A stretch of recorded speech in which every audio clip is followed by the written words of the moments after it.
बिस्मिल्लाहिर्रहमानिर्रहीम।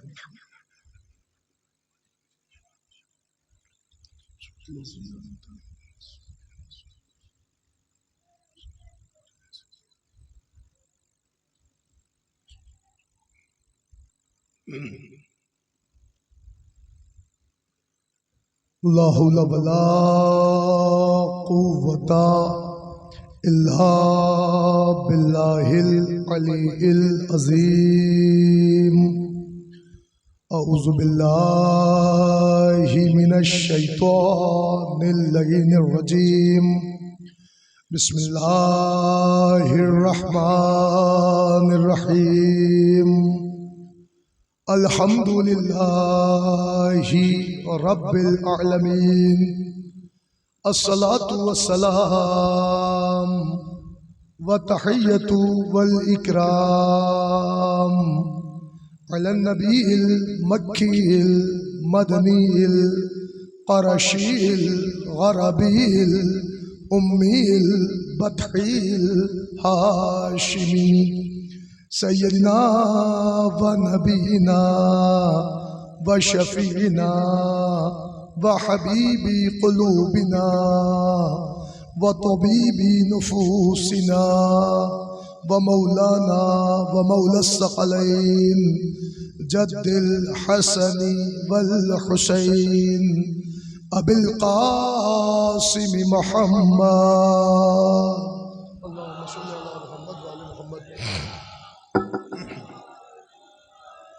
व अला अहलि बैतिहि त्वय्यबीन अत्ताहिरीन अल मासूमीन अल मज़लूमीन अल मुंतजबीन अल मुंतखबीन व लअनतुल्लाहि अला अअदाइहिम व मुनकिरी फ़ज़ाइलिहिम व मसाइबिहिम व जलालतिहिम व सखावतिहिम व अज़मतिहिम व अतशिहिम व महाफिलिहिम व मजालिसिहिम व ज़िक्रिहिम व हक़्क़िहिम व बयानिहिम अजमईन मिन लैलिना हाज़ा इला क़ियाम यौमिद्दीन।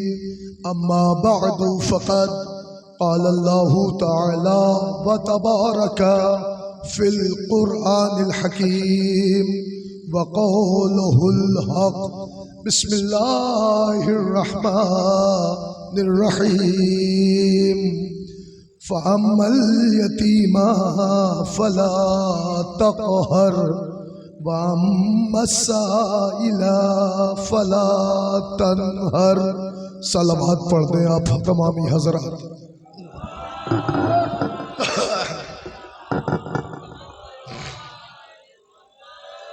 एक और बुलंद तरीन सलावत पढ़ दे बर मोहम्मद वाले मोहम्मद।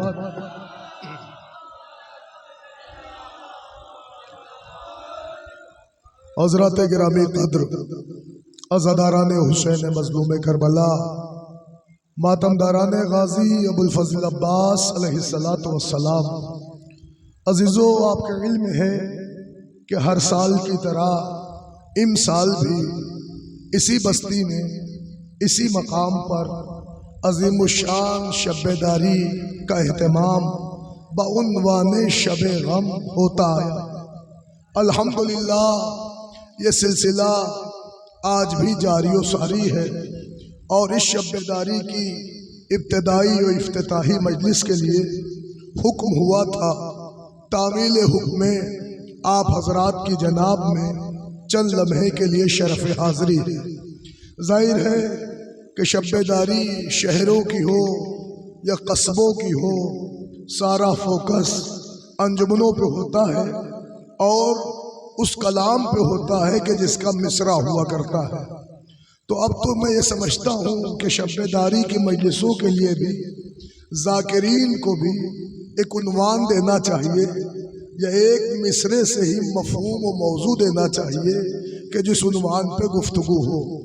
बहरहाल मैंने आज की मजलिस के लिए अपनी तमाम तर खस्तगी और आवाज़ की नागुफ्तगू के बाइस आपकी जनाब में एक ऐसे मौजू का इंतखाब किया है कि जो बज़ाहिर मौजू तो नहीं मगर मौजू है। अब मैं आपकी खिदमत में अर्ज करूं कि अल्हम्दुलिल्लाह हमारी मजलिसों में आलम इस्लाम के हर फ़िरक़े की शमूलियत होती है। फ़र्श हुसैन पा सुन्नी शिया सब आते हैं, मजलिसें बाकायदा नश्र होती हैं और आलमी पैमाने पर दुनिया इन तमाम तर नशरियात को मुलाहिजा करती है। और सिर्फ हम आप मजलिसें नहीं सुनते हैं, बल्कि हमारे अज़ा खानों से बयान होने वाले खिताबात को मीडिया के साथ साथ पूरा डेलीगेशन, पूरा वफ्द और पूरी हुकूमत और पूरी LIU और पूरी की पूरी मीडिया भी सुनती है कि आखिर ये कौन सी कौम है कि जो अवाम जिस वक्त सोना पसंद करती है उस वक्त ये जाग के पढ़ते क्या है। और करें, जो लोगों का आराम करने का वक्त है उस वक्त ये शब्बेदारियां कर रहे हैं। तो जब शब्बेदारियां कर रहे हैं तो उन शब्बेदारियों में पढ़ते क्या हैं, ये कहते क्या हैं, ये बयान क्या देते हैं, ये स्टेटमेंट क्या देते हैं, इनकी गुफ्तगू क्या होती है, इनका कलाम क्या होता है। तो मैं सारी दुनिया के सामने वाज़े कर दूं कि दुनिया याद रखे कि अल्हम्दुलिल्लाह हमारे पोस्टरों का उन्वान ही होता है मजलिस। गौर कर रहे हैं आप, हमारे इश्तिहार का उन्वान मजलिस होता है। लिहाजा दुनिया को ये पता चलना चाहिए कि बैठक वाली मजलिस और होती है, बनामे हुसैन मजलिस और होती है। अब हमारी मजलिस वो नहीं होती जो बंद कमरों में हो जाए, वो नहीं होती जो बंद कमरों में हो जाए, वो नहीं होती जो एक इदारे के तई हो जाए, वो नहीं होती जिसमें किसी एक अंजुमन की कार फरमाइयाँ हो, वो नहीं होती कि जो लीडरशिप के ज़ेरे करार पाई जाए। हमारी मजलिस वो मजलिस होती है कि जिसके लिए दरवाजे खोले जाते हैं, सुनाने को माइक लगाए जाते हैं, बात पहुँचाने को मीडिया बुलाई जाती है, क्योंकि हमारी गुफ्तगू कोई ढकी छुपी गुफ्तगू नहीं होती। हम वही मजलिसों में पढ़ते हैं जो अल्लाह कुरान में पढ़ता है, मोहम्मद जुबान से पढ़ते हैं। एक सलावत पढ़े तो अर्ज करूंगा आपकी खिदमत में।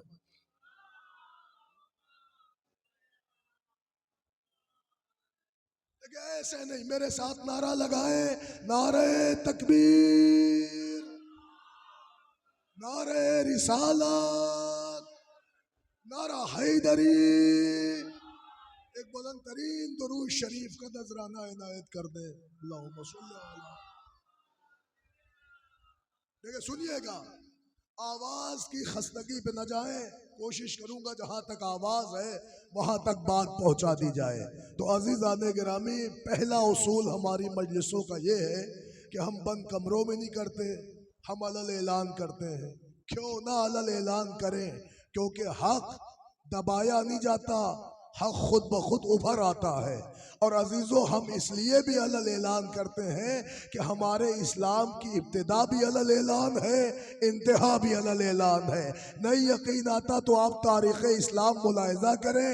इस्लाम की इब्तिदा का नाम अशीर है, इंतहा का नाम गदीर है। न वो बंद कमरे में, न वो बंद कमरे में, इसकी भी इब्तिदा मैदान से, उसकी भी इंतहा मैदान से। तो अल्हम्दुलिल्लाह बात सब तक पहुंचना चाहिए। और हम इत्तेहाद पसंद लोग हैं, हम मुत्तहिद करने वाले कौमें हैं। हम लोगों को भगाना पसंद नहीं करते, हम तो लोगों के लिए दरवाजे खोल दे रहे हैं। आज सारी दुनिया से पूछे कि बनामे इमाम हुसैन दुनिया में कैसा इनकलाब आया हुआ है। अगर नौजवान मुझे सुन रहे हैं तो सुने, आज UK में, US में बाकायदा लोग कह रहे हैं कि ए गम मनाने वालों, ए नौहे पढ़ने वालों, ए हुसैन करने वालों, आओ हमारा चर्च ले लो, हुसैन हुसैन करो, हमारा इबादत खाना ले लो, हुसैन हुसैन करो, हमारा इबादत खाना ले लो, हुसैन हुसैन करो। हमने उनसे पूछा भैया वजह क्या है, क्या आखिर बनामे हुसैन इनकलाब आ गया, चर्च बंद हो रहा है, अज़ा खाना आबाद हो रहा है? तो पता है वेस्टर्न कल्चर है, वेस्टर्न ममालिक है, मगर वो कहते हैं कि जब हमने ह्यूमन राइट्स को पढ़ा, हुकूक इंसानियत को पढ़ा, तो हमने सारी दुनिया को देखा, सबके इबादत खानों को देखा। हमने कहा क्या पाया? हर जगह यही पाया कि हर इबादत खाने पे नो एंट्री का बोर्ड है, लिखा है हमारा आए गैर ना आए, हमारा आए गैर ना आए।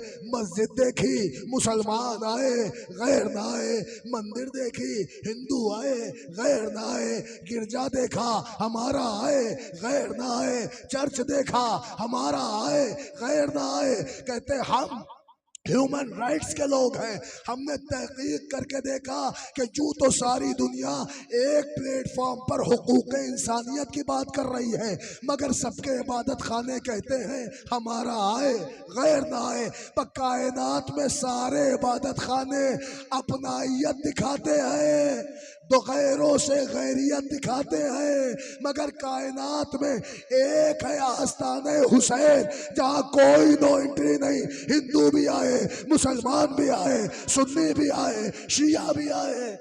अब समझ में आया कि दरे हुसैन पा मिलते हैं हर ख्याल के लोग। ये इत्तेहाद का मरकज है आदमी के लिए। मुतवज्जे हैं यहाँ तक? अब आइए तमहीदी गुफ्तगू तमाम कर रहा हूँ। अब समझ में आया कि ये हुसैन का आस्ताना हमेशा खुला है।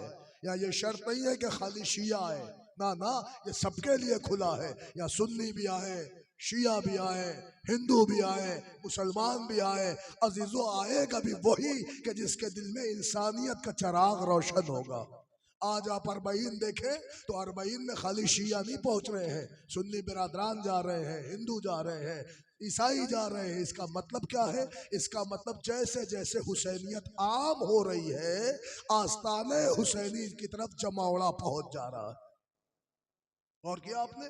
तो बस अज़ीज़ाने गिरामी, शब गम की मजलिस है और अल्हम्दुलिल्लाह एक तूलानी सिलसिला है अंजुमन है मातमी का। मैंने देखा हमारे मुअज़्ज़ज़ शोरा ने भी इख्तिसार से काम लिया, क्योंकि मौसम आड़े हाथ आ गया और मौसम की वजह से थोड़ा सा डिस्टर्बेंस भी हुआ। लेकिन मैं ये चाहता हूँ कि चंद दकीक़े जो भी आप हजरात के दरमियान हायल रहूँ, बात दूर तक पहुँचनी चाहिए। आज की इस मजलिस के लिए मैंने दामन कुरान से 2 आयत चुनी। सुनिएगा, 2 आयत। पहली आयत है बिस्मिल्लाहिर्रहमानिर्रहीम, फअम्मल यतीमा फला तक़हर वअम्मस्साइला फला तनहर। 2 आयतें हैं। अल्लाह हुक्म दे रहा है, सुनिएगा, अल्लाह मिजाजे बशरियत को झिझोड़ रहा है और कायनात इस्लाम की आंखें खोल रहा है और दुनिया को बता रहा है कि देखो, यतीमों पे कहर न ढाना, यतीमों पर जुल्म न करना, यतीमों की आरजुओं को मिस्मार न करना, यतीमों के लबों पे सजने वाले तबस्सुम के खैमे को बर्बाद न करना। अल्लाह कुरान के दामन में कह रहा है कि यतीमों पे जुल्म न ढाओ, यतीमों पे कहर न करो, यतीमों को मिस्मार न करो, उनकी आरजुओं से खिलवाड़ न करो। इसका मतलब ये हुआ कि ये है कुरान की आयत। तो जब आयत है तो सुन्नी के लिए आयत, शिया के लिए आयत, हम्बली के लिए आयत, शाफई के लिए आयत, मालकी के लिए आयत, हर फिरके के लिए आयत, हर उसके लिए आयत जिसका ताल्लुक इस्लाम से है। तो अब समझ में आया कि अल्लाह कह क्या रहा है? का नहीं का सेगा है, साफ मना कर रहा है। जैसे शराब मना है, जैसे खिंजीर मना है, जैसे हरामकारी मना है, वैसे ही अल्लाह कह रहा है यतीम पे जुल्म न करो, यतीम पे कहर न ढाओ, यतीमों को मिसमार न करो, उनकी आरज़ुओं से खिलवाड़ न करो। तो अब समझ में आया कि यह ऐसे ही मना जैसे शराब, यह ऐसे ही मना जैसे खंजीर का गोश्त। तो मुझे कहने दीजिए कि गोया या अल्लाह ने मना नहीं किया, बल्कि कुरान पढ़ने वाले हर मुसलमान के गले में जिम्मेदारी का एक पट्टा लगा के अल्लाह ने कुरान में आयत रख दी कि मुसलमान तभी तक हो जब तक तुम्हारी मौजूदगी में यतीम का मुद्दा उठाया जाए। सुने आप, देखिए बहुत सुकून से सुनिएगा, इंशाअल्लाह ललकार के अंजुमनों को सुनिएगा, मगर जरा सुकून से बात पहुंचनी चाहिए कि अल्लाह ने हर मुसलमान के लिए एक जिम्मेदारी का पट्टा उसके गले में लगा दिया कि मुसलमान हो तो तुम्हारी जिम्मेदारी है कि यतीम पे कहर न ढाना, यतीम पे जुल्म न करना, यतीमों की आरज़ुओं को मिसमार न करना, यतीमों के ऊपर जुल्म न होने देना। ये किसने कहा? कि अल्लाह ने कहा। तो अब जिम्मेदारी किसकी है? कि हर कुरान पढ़ने वाले की, हर इस्लाम वाले की, हर मुसलमान वाले, हर इस्लाम वाले की, हर ईमान वाले की, हर साहिब इस्लाम की क्या जिम्मेदारी? का यतीम पर जुल्म न हो, यतीम पर कहर न हो, यतीमों को मिसमार न किया जाए। आखिरी आदमी तक तवज्जो। तो भैया जब ये कुरान है, कुरान तो होना तो ये चाहिए कि इस आयत पर अमल भी हो, यतीमों पे कहर न हो, यतीमों पे जुल्म न हो। तो मैं इस मिंबर के फराज से आप तमाम हजरात से पूछता हूँ कि ये बताओ आलम जहान में कुरान पढ़ने वाले कितने हैं? कुरान मानने वाले कितने हैं? कुरान पर अमल करने वाले कितने हैं? कुरान पर अकीदा रखने वाले कितने हैं? तो सब कहते जितने मुसलमान हैं सबका ताल्लुक कुरान से, इस्लाम से, दीन से, शरीयत से, हुकूक से, अहकाम इलाही से। तो अब समझ में आया कि ये हर एक की जिम्मेदारी है। तो हमने कहा ये बताओ कितने ऐसे ममालिक हैं जहाँ कुरान पढ़ने वाले हैं? तो सबने का 56 या 57। सुने आप, कितने ऐसे ममालिक हैं जहाँ कुरान है, हाफिजा है, क़िरात है, दीन है, दीनियात है, शरीयत है। ये बताओ कितने? तो सबने का 55, 56 या 57। मालूम हुआ ये है ममालिक आलम इस्लाम के। अगर उसके बावजूद कहीं यतीमों का कोई खुदा भूख से मर रहा हो, प्यास से मर रहा हो, तो इसका मतलब ये तय हो गया कि कुरान पढ़ने वाले बहुत हैं, अमल करने वाले खाली एक है।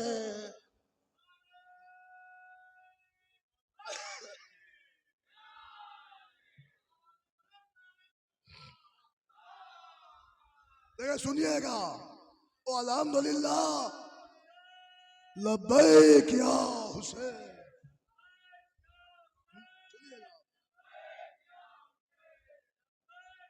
जज़ाकल्लाह, जज़ाकल्लाह। लब्बैक या हुसैन, या अली, अल्लाहुम्मा सल्ली अला मोहम्मद वाले मोहम्मद। अरे आजा आगे आ जाए। अरे मेरे साथ नारा लगाइए, नारे तकबीर, नारे रिसालत, नारा हैदरी। अज़ीज़ान गिरामी, तो अब सवाल ये हुआ कि कायनात जहान में, आलम इस्लाम में कितने ममालिक हैं? मालूम हो 56 या 57।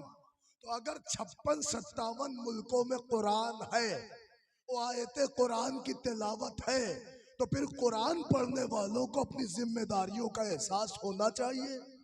का क्या है जिम्मेदारी? का अल्लाह ने यतीम के सिलसिले से गुफ्तगू करके कहा, फामल यतीमा फला तकहर। देखो यतीमों पे कहर न ढाना, उनकी आरजुओं को मिसमार न करना, उनके तबस्सुम के लबों पे खिलने वाली तबस्सुम की कोपलों को रौंदना नहीं। ये अल्लाह कह रहा है, उनके ऊपर कहर उठाना नहीं, ये अल्लाह कह रहा है। तो फिर 56 ममालिक की जिम्मेदारी बनी कि अगर किसी खित्ते में यतीम पाए जाए तो उनका मुद्दा उठाओ, उन तक रसद पहुंचाओ, उन तक खाना खुराकी पहुंचाओ, उनकी मदद करो, उनकी आवाज में आवाज मिलाओ, उनकी बातों को उठाओ और उनकी पहचान बनो और उनके मसले को उठाओ। तो सारी कायनात के मुसलमानों की जिम्मेदारी बनी कि यतीमों के मसले को उठाया जाए, उनकी बातों को उर्फ़े आम में लाया जाए। मगर जब हमने मीडिया पर गौर किया तो मालूम हुआ कि पूरे आलम इस्लाम में कोई सरे फेरिस्त नजर ना आया, मगर एक मुल्क था कि जिसने रसद भी पहुंचाई, खाना भी पहुंचाया, मुद्दा भी उठाया। अब समझ में आया कि कुरान पढ़ना और है, अमल करना और है। और क्या आपने, और ये भी याद रखिए कि मुझे उस मुल्क से कोई खास शहरिया नहीं मिल रहा है, मैं वहां का एजेंट नहीं हूं, मुझे अपने भारत की धरती से प्यार है। लेकिन अगर किरदार के चिराग कहीं रोशन हो तो उसके उजालों की गवाही भी हम देंगे। मुतवज्जे हैं आप? हमने देखा पूरे आलम जहान में कोई ना मिला कि जो आन के अपने किरदार से साबित करे कि आओ देखो हमने यतीमी के मुद्दे को उठाया। तो एक आयत अभी आपने सुनी कि खुदाए ताला ने इरशाद फरमाया कि देखो यतीमों पे कहर न ढाओ, यतीमों पे जुल्म न करो, यतीमों की आरजुओं को मिसमार न करो। हालांकि अक्सर उलमा और ज़ाकिरीन इस आयत का इस्तेमाल मसाइब के लिए करते हैं, मगर मैं कोशिश करता हूँ कि दहलीज मसाइब से बाबे फजाइल को खोला जाए। सुने आप, ताकि आप तक बात पहुंचे। अजीज़ाने गिरामी, हुआ क्या कि अल्लाह ने कहा देखो यतीमों पे कहर न ढाओ, यतीमों पे जुल्म न ढाओ।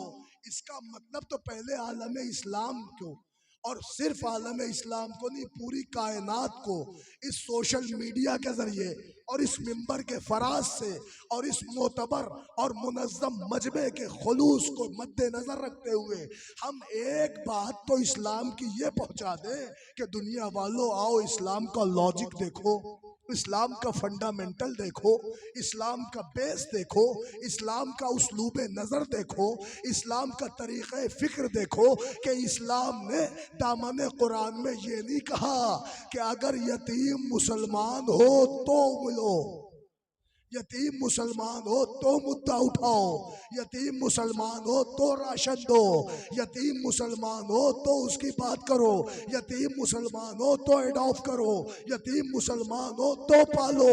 ना ना, अल्लाह ने लफ्ज़ यतीम कहकर सारी फिरके की दीवारें तोड़ दी और दुनिया को बताया कि कुरान खाली धार्मिक किताब नहीं है बल्कि इंसानियत का प्रवचन है। एक सलावत मोहम्मद,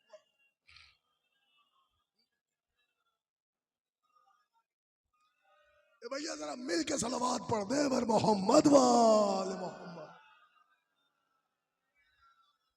सुने आप, या अल्लाहुम्मा सल्ली अला मोहम्मद वाली मोहम्मद। बस सुनिएगा, तवज्जो रखिएगा। देखिए, कुरान खाली धार्मिक किताब नहीं बल्कि मानवता का प्रवक्ता है और पहुंचनी चाहिए। इंसानियत की आबरू है कि जिसने मजहब की दीवारों को तोड़कर वो मुद्दा उठाया कि जिसके मुद्दे पे जुबानें चुप होती हैं। अरे नहीं गौर किया आपने? अरे दुनिया का मीडिया साहिबाने इख्तिदार के लिए बोलता है, दुनिया के कैमरे साहिबाने सल्तनत के लिए चलते हैं, दुनिया की जुबानें हैसियत वालों के साथ आती हैं, मगर कुरान अदले इलाही का जीता जागता सबूत है। अर्ज करूं कैसे? कि दुनिया वालों, अगर अल्लाह ने तुम जैसे जागीरदारों के दरमियान मसले इर्स रखकर, मीरास का मसला रखकर तुम्हें दौलत और जागीर बांटने का तरीका दिया तो उसका भी मुद्दा कुरान में उठाया कि जो बेआसरा था, यतीमी के भी मुद्दे को उठाया। और अगर आप जाग के सुन लें तो मौजू ऑथेंटिक है, जरा सा उन्वान सकील है, मगर बात बहुत आहिस्ता आहिस्ता पहुंच जाएगी। आप यतीम के मुद्दे पे गुफ्तगू सुन रहे हैं तो इस मुद्दे पे दुनिया चुप हो जाती है, मगर जहां दुनिया चुप हो जाए अल्लाह बोलता है। अगर साहिबाने इर्स के लिए अल्लाह ने मसला रखा मीरास का, तो अल्लाह ने उसका भी मुद्दा उठाया। जो बेघर है, बेआसरा है, जिसका कोई नहीं है, जो यतीम है, तो क्या मुद्दा उठाया? का पहला मुद्दा कि देखो यतीम पर जुल्म न करना। सुनिएगा, यतीम पर जुल्म न करना। आगे बढ़े, वो आगे बढ़ के दामने कुरान को फिर टटोला तो देखा कि जो बेआसरा होगा तो जाहिर है बेसहारा होगा, बेसहारा होगा तो उसका माल भी छिनेगा, दौलत भी छिनेगी, खजाना भी लुटेगा, क्योंकि बेसहारा है ना। लिहाजा अल्लाह ने वो सारे रास्ते बंद किए। फिर सूरह बकरा में एक आयत भेजी, ए ईमान लाने वालों, ए मुसलमानों, ए इस्लाम वालों, देखो यतीम का माल न खाओ। क्या मतलब? आयत आई। अब आयत क्या सुनना मिस, आयत क्या है? आयत कह रही है बिल यकीन जो लोग माले यतीम खाते हैं वो माले यतीम नहीं खाते। ये कुरान है। जो लोग माले यतीम खाते हैं वो माले यतीम नहीं खाते, वो अपना शिकम शोले जहन्नम से पुर करते हैं। ये मेरा बयान नहीं, ये कुरान है, सूरह बकरा है। सबको दिखा दो, साफ साफ लिखा है कि जो माले यतीम खाता है वो यतीम का माल नहीं खाता, वो अपना शिकम शोले जहन्नम से पुर करता है। तो देखो मेरे खुदा को क्या सदाकत है, क्या अदालत है कि जिसका मुद्दा कोई नहीं उठाता अल्लाह ने उसका मुद्दा उठाया। वो आपने दो आयत सुनी, एक आयत कि यतीम पे जुल्म न करो, दूसरी आयत कि अगर कोई माले यतीम खाएगा तो वो माले यतीम नहीं खाएगा, वो अपना शिकम नारे जहन्नम से पुर करेगा। तो क्या मुझे इस मिंबर के फराज से पूरे आलम इस्लाम में ये कहने का हक है कि जब कुरान में आयत आई कि यतीम का माल खाने वाला माल नहीं खाता है, शोले जहन्नम भरता है, शोले जहन्नम भरता है, शोले जहन्नम भरता है, तो मुझे कहने दो मियाँ, जो आम यतीम का माल खा ले वो तो शोले जहन्नम भरता है, और जो रसूल की यतीमा का पास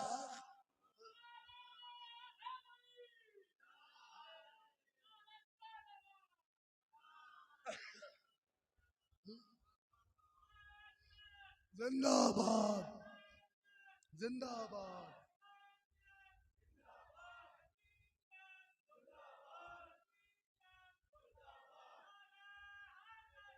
या अली, या अली, सल्ले अला मोहम्मद वाले मोहम्मद। अच्छा, जिन्हीं ने माइक को ऑपरेट किया उनसे गुजारिश है कि थोड़ा सा बेस बढ़ा दे तो शायद मुझे थोड़ा और आसानी हो जाए, या कॉर्डलेक्स माइक हो तो मुझे दे दे। एक और सलवात पढ़ दे बर मोहम्मद वाले मोहम्मद। कॉर्डलेक्स है? ऐसा महसूस हो रहा था कि आवाज ज्यादा ही खींच रहा है। एक और सलवात पढ़ दे बर मोहम्मद वाले मोहम्मद।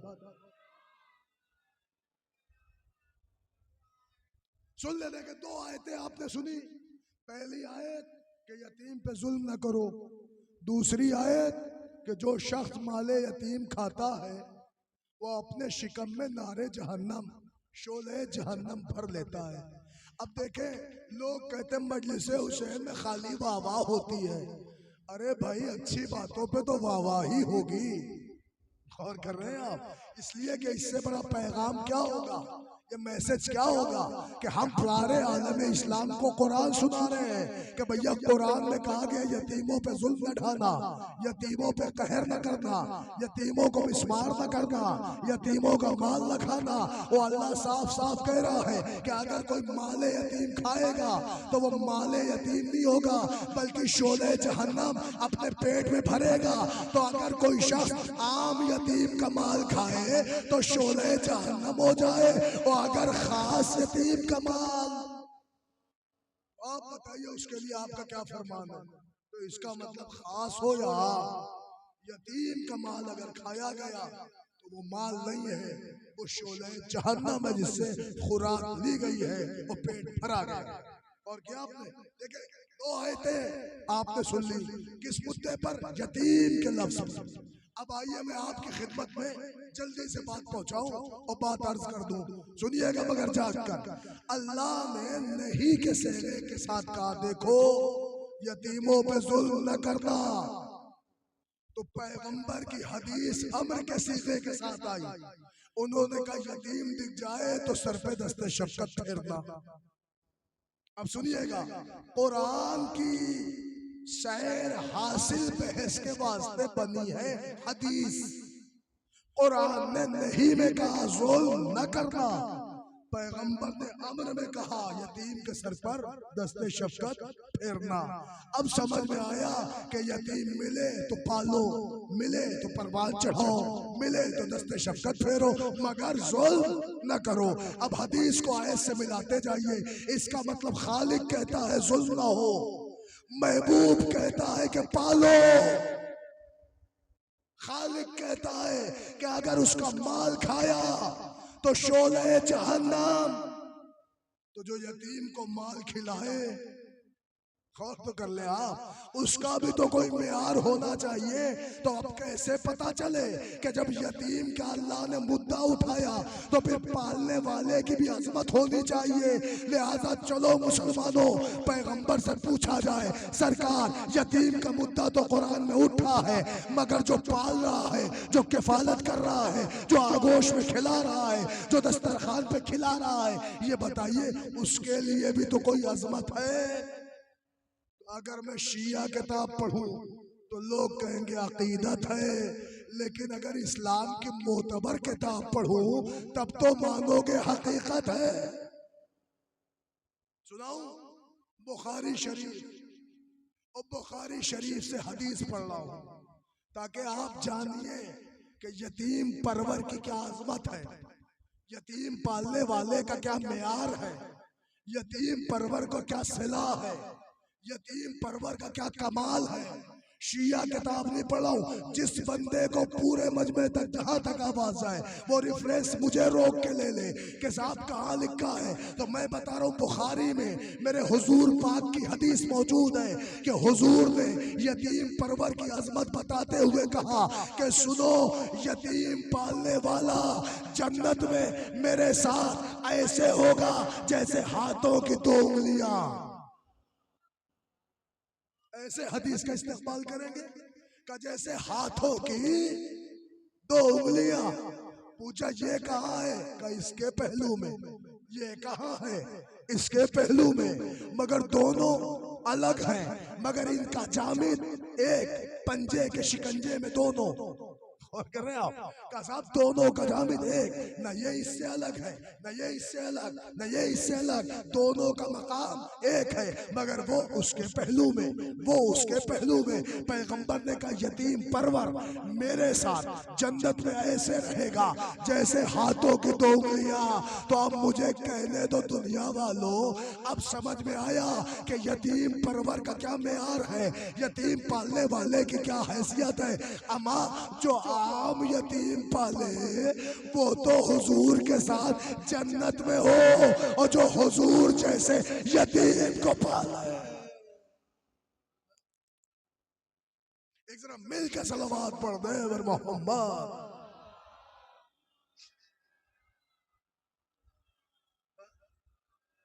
एक जरा और सलावत पढ़ दे वर मोहम्मद वाले मोहम्मद। बस सुन ले आप अज़ीज़ान गिरामी, जल्दी जल्दी बात पहुंचा ले जाए। तो देखे अब तक आपने क्या सुना का, दो हदीस दो आया। हुजूर कह रहे यतीम दिखे तो सर पे दस्ते शफकत फेरो, हुजूर कह रहे यतीम मिले तो एडॉप्ट करो, परवान चढ़ाओ, पाल लो। देखे मुतवज्जे रहिएगा आखिरी आदमी तक। अब तक आपने यतीम के मुद्दे पे दो आयत, दो हदीस। हुजूर कहते यतीम परवर ऐसा है कि वो जन्नत में मेरे पहलू में ऐसे रहेगा जैसे हाथों की दो उंगलियां। अब आप मेरी तरफ मुतवज्जे रहिए, मैं खूने दिल निकाल कर आप तक बात पहुंचा रहा हूँ। यतीम पालने वाला जन्नत में मेरे साथ ऐसे रहेगा जैसे हाथों की दो उंगलियां। अब जरा आप बोलिएगा इस जुमले पर, अब तक समझ में आया कि ये यतीम परवर का कमाल, यतीम पालने वाले का कमाल, यतीम पालने वाले की अजमत। अब आइए तो आपको एक ऐसा वाकया इशारे में सुनाऊं जिसे बच्चों ने खूब पढ़ा, आलम जहान की किताबों में आया, सिलेबस की किताबों में आया और आपकी समातों में मौजूद है। बस जरा सा आपको गौर करना है। अरे तारीख के किताबों में एक वाकया है, सुतूने हन्नाना, सुना है सबने, पढ़ा है सबने, सिलेबस में आया है। का ये क्या चक्कर है? इसमें एक दरख्त हुआ करता था अवाइले इस्लाम में, इस्लाम की स्टार्टिंग में हुजूर उस दरख्त पे टेक टेक लगाते थे, तकिया करते थे, पैगाम इलाही पहुंचाते थे, दुनिया को अमरो नहीं बताते थे, इस्लामियात से रोशनास कराते थे, दीनियात बताते थे। तो सारी पब्लिक जमा होकर हुजूर के दहने अक़दस से कलाम इलाही सुना करती थी। फिर का जमाना गुजरता रहा। कुछ दिन बाद एक सहाबी ने हुजूर की खिदमत में एक मिंबर बनाया और तोहफतन पेश किया, आका अब इस मिंबर पे बैठ के खुतबा दिया करिए। जब हुजूर मिंबर पे आए और खुतबा देना चाहा तो क्या देखा, एक गिरिए की आवाज। हुजूर ने सहाबा से कहा पता लगाओ कौन रो रहा है, क्यों रो रहा है। साहबा किराम ने पता लगाया कि हुजूर कोई आदमी नहीं रो रहा है, का फिर का उस दरख्त से रोने की आवाज आ रही है। अब जो हुजूर वहां पहुंचे तो पूछा क्यों रो रहे हो? का सरकार आपकी फुरकत में, आपकी मोहब्बत में हम रो रहे हैं, क्योंकि अब तक आपने मेरे तने पे तकिया किया, मुझ पर टेक लगाई और मुझ पर आपने सहारा लिया और मुझे सहारा बना के खुतबा दिया। आज मिंबर मिल गया तो मुझे छोड़ दिया, मैं आपकी मोहब्बत में रो रहा हूँ। सारे सहाबा का मजमा था, मगर हुजूर ने एक दफा उस दरख्त को नहीं टोका कि देख रो नहीं, रोना बिदात होता है, नहीं टोका। न ये कहा मैं जिंदा हूँ, जिंदे पे क्यों रो रहा है। हुजूर कहते देख चुप हो जा, वो रोता रहा। हुजूर ने कहा अच्छा चल मैं तुझे पादाश देता हूँ। का क्या? कजा कयामत तक जिंदगी दे रहा हूँ। का नहीं चाहिए। का हमेशा हमेशा की सब्जारी दे रहा हूँ, हरियाली दे रहा हूँ। का नहीं चाहिए। का अच्छा हमेशा के लिए फलदार बना रहा हूँ। का नहीं चाहिए। हुजूर कहते फिर क्या चाहिए? कहता है सरकार इन सहाबा कराम के सामने जुबान दीजिए कि रोजे महशर आप मेरे शफी होंगे और जन्नत में अपने पास मुझे रखेंगे। हुजूर ने कहा लो सहाबा के सामने कहता हो कि मैं तेरी शफात करूंगा और तू जन्नत में मेरे पास रहेगा। क्या भी न पढ़ूं उस जमाने वालों जिस पे हुजूर चंद दिन तकिया कर ले वो तो जन्नती हो जाए और जिसकी आगोश में हुजूर पाले जाए। सोचे उस अबू तालिब का क्या म्यार होगा। अजीजाने गिरामी आप भी सोच रहे होंगे दिन सरकार का है, पढ़ अबू तालिब रहे हैं। सुनिए पढ़ इसीलिए रहा हूं कि अबू तालिब ने जो रविश कायम की है अल्हम्दुलिल्लाह सरकार के चाहने वाले आज भी उसी रविश को कायम किए हुए। गौर फरमा रहे आप, दुनिया में इस्लाम का ठिडोरा पीटने वाले बहुत हैं, इस्लाम पे चलने वाले बहुत कम है। क्यों मैंने अबू तालिब का जिक्र किया? क्योंकि बुखारी में हदीस है कि इस्लाम के यतीम पालने वाला जन्नत में मेरे साथ ऐसे होगा जैसे हाथों की दो उंगली। सिलेबस की किताबों में आया है कि जिस पर हुजूर चंद दिन तकिया कर ले वो तो जन्नती और जिसकी आगोश में हुजूर पले। सोचे क्या म्यार है जनाब अबू तालिब का। तो अब मुझे फिक्रा कह लेने दे कि जब अबू तालिब का इतना अजीम म्यार है तो दुनिया वालों अबू तालिब ने रिसालत को यतीमी में पाला है। हम आप यतीम पालते हैं मगर कैसे? सुनो अपना म्यार देखो। हम आप यतीम पालते हैं 10-20 रुपए की रसीद कटाकर, कुर्बानी की खाल यतीम खाने में बेचकर, बकरे का जरा सा गोश्त यतीम खाना पहुंचाकर, यतीम खाने की लाइट बिल पेड कर कर, यतीम खाने में पंखा लगाकर हम आप ऐसे यतीम पालते हैं, मगर जिस दिन तारीख यतीमी की इब्तिदा हुई और यतीम परवरी का आगाज हुआ, लिखा है उस वक्त शेबे अबी तालिब में यतीम अब्दुल्ला को पालने वाले अबू तालिब ने ऐसे यतीम परवरी का आगाज किया कि आज तक कोई ऐसा यतीम परवर न मिला। का क्या किया कि शेबे अबी तालिब में रात रात भर जगकर अपने बच्चों के बिस्तर पर मोहम्मद को लिटा लिटा कर ये कहते रहे हमारे कत्ल होते हैं तो हो जाए, मगर यतीम अब्दुल्ला बच्चा। सुना आपने? है कोई ऐसा यतीम परिवार किसी ने ऐसे पाला कि हमारे कटते हैं तो कट जाए, मगर यतीम अब्दुल्ला बच जाए? ऐसा यतीम परिवार आज 1400 साल बाद भी जमाने की निगाहों ने नहीं देखा। हाँ हाँ देखा, मगर ऐसा देखा कि सोशल मीडिया पे यतीम के लिए बयान दिया और पसे पर्दा जिन लोगों ने बेचारों को यतीम किया उन्हीं से बिजनेस और व्यापार किया। अरे गौर तो कर ले आप, है कोई आया सोशल मीडिया पे बोलने वाले आए मगर हक अदा करने वाले ना आए, मगर कायनात में एक मुल्क ऐसा मिला कि जिसने ये तय किया कि हमारे मरते हैं तो मर जाए, मगर वो उसके लिए उठेंगे कि जिनके लिए अल्लाह ने बात रखी, कुरान में आयत आई, पैगंबर ने हदीस सुनाई। अब समझ में आया कि इस्लाम का ढिढोरा पीटना और है, इस्लामियात पे अमल करना और है। एक सलावत पढ़ दे बर मोहम्मद वाले।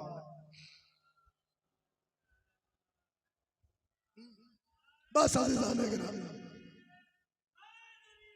या अली या अली।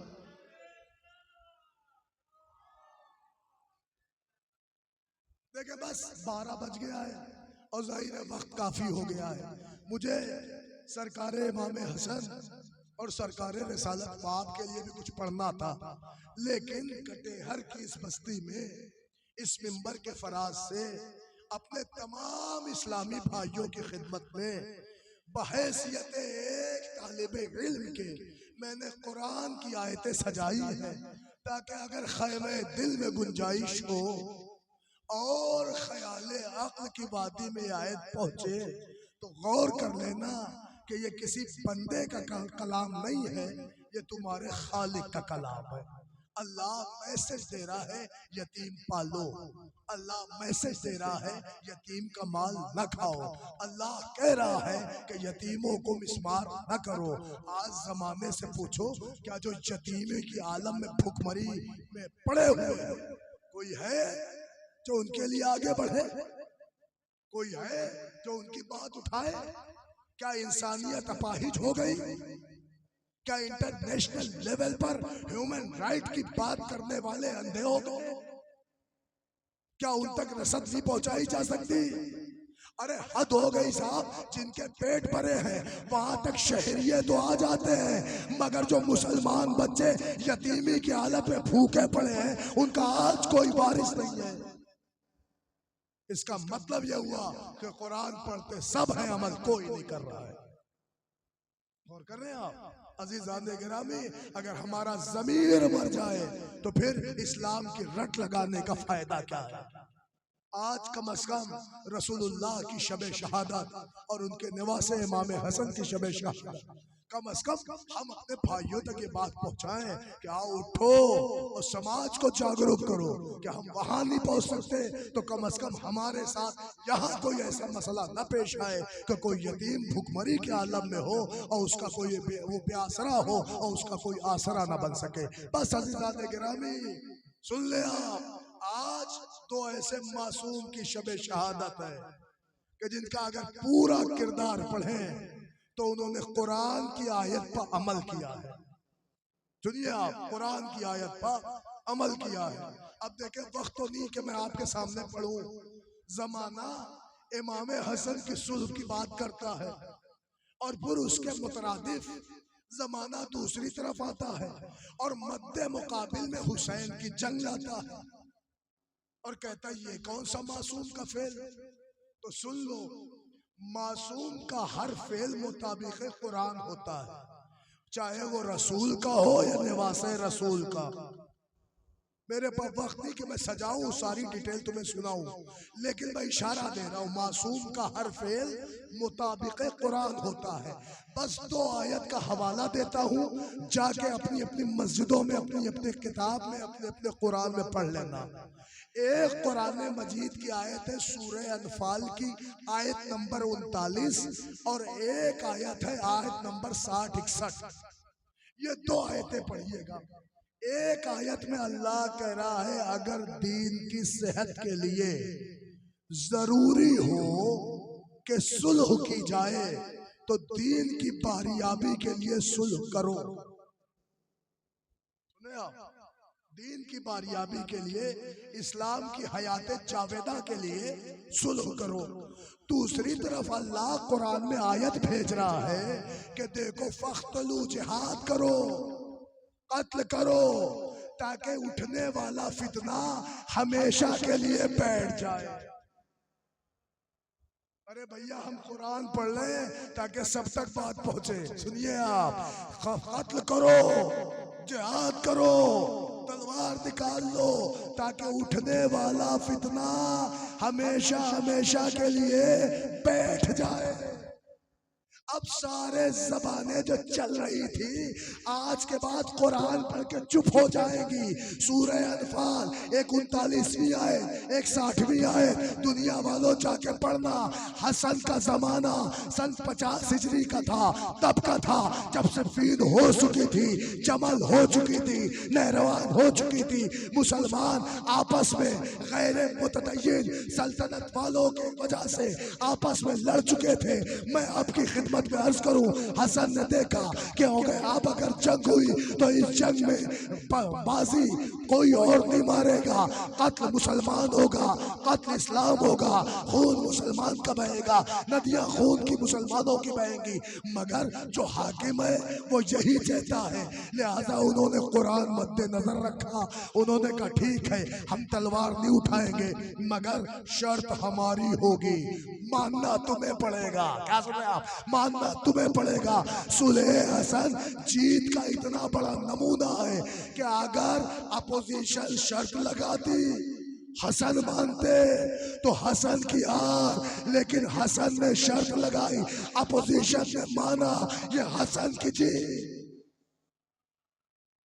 और करें आप सुन ले, मसलन हार और जीत का जो तकाबुल करते हैं ये तो उनके लिए जुमला था, लेकिन इमाम हसन ने खुदा की कसम क्या शर्त लगाई, शर्त लगाई साहिब सल्तनत से, हुकूमत वाले से कि तुम वादा करो कि आज के बाद मेरे बाबा को 70,000 मेंबरों से जो दुश्मनाम गोई करवा रहे थे वो बंद होगा। अगले ने कबूल किया कि आज के बाद तुम जो भी अमल करोगे मुताबिक कुरान और हदीस होगा। अगले ने कबूल किया। लो भैया जंग टल गई, सुलो हो गई। सुलो सुलो चिल्लाने वालों कभी शरायते सुल पढ़ के देखो। अरे हसन ने सुलो नहीं की, बल्कि वो शख्सियतें कि जिनके चेहरे पर इस्लामी नकाब था, हुसैन ने सुलू की तहरीर से इस्लामी नकाब छीन लिया और बता दिया कि आज तक तेरा अमल न मुताबिक कुरान था न मुताबिक हदीस था। और क्या आपने ये इमाम हसन की सुल्ह, क्योंकि जंग नहरवान, सिफीन, जमल सब हो चुकी थी। कुरान कह रहा था देखो अगर दीन की अहया के लिए सुलह की जरूरत पड़े तो सुलह करना। अच्छा आगे बढ़िए, सन 60 हिजरी में जब फितना उठा शाम से कि कोई वही नहीं आई, कोई दीन नहीं आया, ये बनी हाशिम का प्री प्लान था तो ये फितना उठा था ना, तो सूरह अनफाल आगे बढ़ी। साहिब कुरान ने कुरान देखा और कुरान ने कहा फख्तलू, जिहाद करो, तलवार निकालो। कब का उठे हुए फितने को, ताकि हमेशा हमेशा के लिए बैठ जाए। जिहाद करो। अब समझ में आया कि हसन ने सुलह इसलिए की क्योंकि कुरान की रो से सुलह वाजिब थी। हुसैन ने जिहाद इसलिए किया क्योंकि कुरान की रो से जिहाद वाजिब था। अब आप मुझे बताइए कि हसन की सुलह के बाद इस्लाम की हया को कोई चोट न पहुंची और हुसैन के जिहाद के बाद फिर कोई बैअत का तलबगार न आया। एक सलावत मोहम्मद। गौर किया आपने अज़ीज़ाने गिरामी? देखे पढ़ने को तो बड़े फजाइल मोजज़ात बहुत कुछ था, लेकिन मैं ये चाह रहा था कि आज की मजलिस में सिर्फ और सिर्फ कुरान मजीद के बेस पर कुछ आयतें आलम इस्लाम तक, आलम जहां तक पहुंचा दें। बस अज़ीज़ाने गिरामी, असबाब रहमत समेट रहा हूँ, गुफ्तगू तमाम कर रहा हूँ। 2 फ़िक्रे 3 फ़िक्रे मसाइब के पढ़े देता हूँ, वह मजलिस तमाम है। इंशाअल्लाह अंजुमन हाय मातमी बाद मजलिस पुरसादारी करेंगे, कलाम पेश करेंगी। बीबी हमारी जाकिरी आपकी हाजिरी को कबूल करें। लेकिन अल्हम्दुलिल्लाह चूँकि हमारे महाराज कराम भी कहते हैं, इसलिए हम जिम्मेदारी समझते हुए और मिंबर की जिम्मेदारी समझते हुए दुआ करते हैं। पहली दुआ अपने मुल्क के लिए, क्योंकि पैगंबर ने कहा हुब्बुल वतन निस्फुल ईमान, वतन की मोहब्बत निस्फे ईमान है। लिहाजा हम दुआ करते परवरदिगार हमारे मुल्क में अमन कायम हो, अदालत बरकरार रहे, हर कोई एक दूसरे का पासो लिहाज रखे। बस अज़ीज़ाने गिरामी। और दूसरी दुआ है परवरदिगार इस कायनात में जहाँ जहाँ मुसलमान हैं, मेरे अल्लाह तुझे तेरे रसूल पाक का वास्ता सारे मुसलमानों में इत्तेहाद व इत्तेफाक, सारे मुसलमानों में इत्तेहाद व इत्तेफाक फरमा। बस अज़ीज़ाने गिरामी, हम सारे मुसलमानों की खिदमत में हाथ जोड़ के अर्ज कर रहे हैं। अगर पूछना है कि आज क्या हो रहा है, तो आज वही हो रहा है जो फातिमा के घराने में परसों होता आया।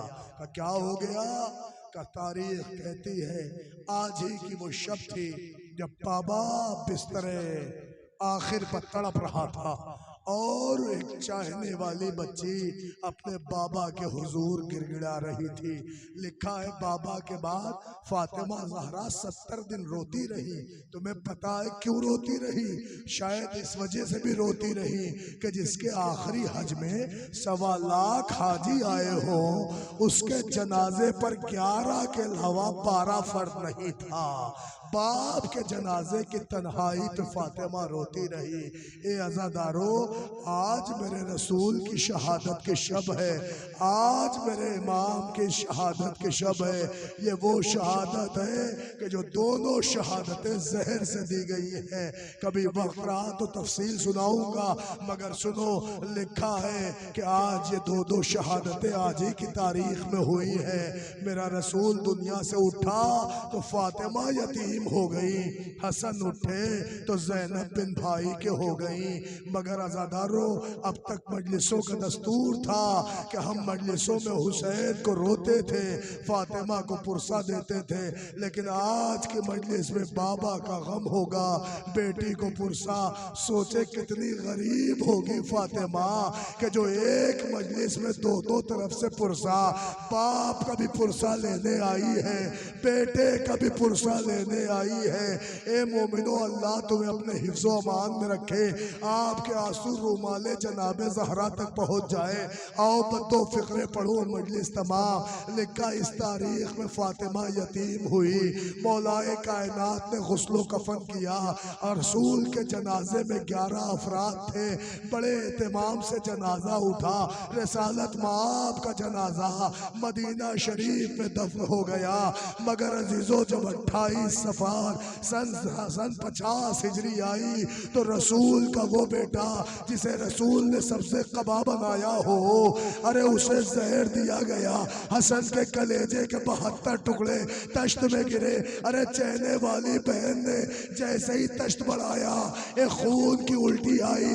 क्या देखा 72 टुकड़े। लो अज़ादारों को लम्हा आया कि हसन का जनाजा तैयार हुआ। हुसैन ने गुस्ल दिया, कफन पहनाया। अभी जनाजा लेकर नाना के मजार की तरफ चले थे कि रास्ते में 300 तीर अंदाज।